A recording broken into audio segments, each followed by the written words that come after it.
M T Ramesh BJP സംസ്ഥാന general secretary കൂടി നമ്മോടൊപ്പം ചേരുന്നു.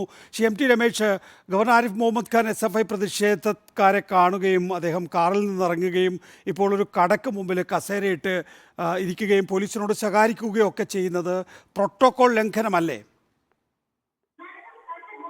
എന്ത് പ്രോട്ടോകോൾ ലംഘനമാണ്?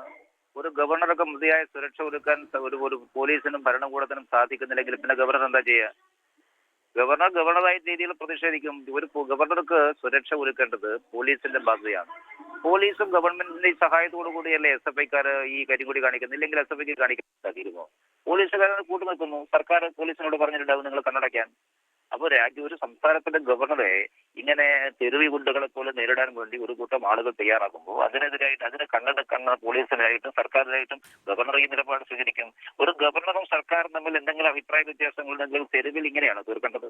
തെരുവിൽ ഗുണ്ടനെ അടിച്ചുകൂട്ടി SFIക്കാർ എന്ന പേര് പറഞ്ഞുകൊണ്ട് കുറെ കുട്ടികളെയും കുറെ ഗുണ്ടകളെയും തെരുവിലിറക്കിക്കൊണ്ടാണ് ഒരു ഗവർണർ നേരിടേണ്ടത്. ഇത് ഏത് ലോകത്താണ് ഇവർ ജീവിക്കുന്നത്? CPM എന്താ വിചാരിക്കുന്നത്? ഇങ്ങനെയൊക്കെ പഴയതുപോലെ SFIക്കാരെ തെരുവിലിറക്കപ്പെട്ടാൽ എല്ലാവരും പേടിച്ചു പോകുന്നതാണോ? അതൊക്കെ പഴയ കാലമാണ് സർ. ആ കാലമൊക്കെ മാറിപ്പോയി എന്നുള്ളത് ഈ CPMകാരും മുഖ്യമന്ത്രിയും SFIക്കാരൊക്കെ മനസ്സിലാക്കണം. നേരത്തെ SFIയുടെ സുഹൃത്ത് പറയുന്നത് കേട്ടു ഞാനിവിടെ, സംഘപരിവാരക്കാരെ തിരികെ കയറ്റുന്നു. സംഘപരിവാര രണ്ടാം കിട പൂർണ്ണമാണെന്നല്ല, ഈ രാജ്യം ഭരിക്കുന്ന പാർട്ടിയുടെ ഭാഗമാണ്.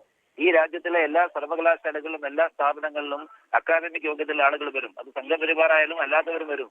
അതൊന്നും ഞങ്ങൾ അംഗീകരിക്കില്ല എന്ന് പറഞ്ഞാൽ അതൊന്നും നടക്കാൻ വേണ്ടി പോകുന്നില്ല. കാലം മാറിപ്പോയെന്ന് SFIക്കാർക്ക് മനസ്സിലാക്കാത്തത് കൊണ്ടാണ്. അതുകൊണ്ട് ഇത് സർക്കാർ സ്പോൺസേഡ് സംവിധാനമാണ്. സർക്കാരാണ്, ആഭ്യന്തര വകുപ്പാണ് ഉത്തരം പറയേണ്ടത്. MT രമേശാണ് വിശദാംശങ്ങൾ നൽകിയത്.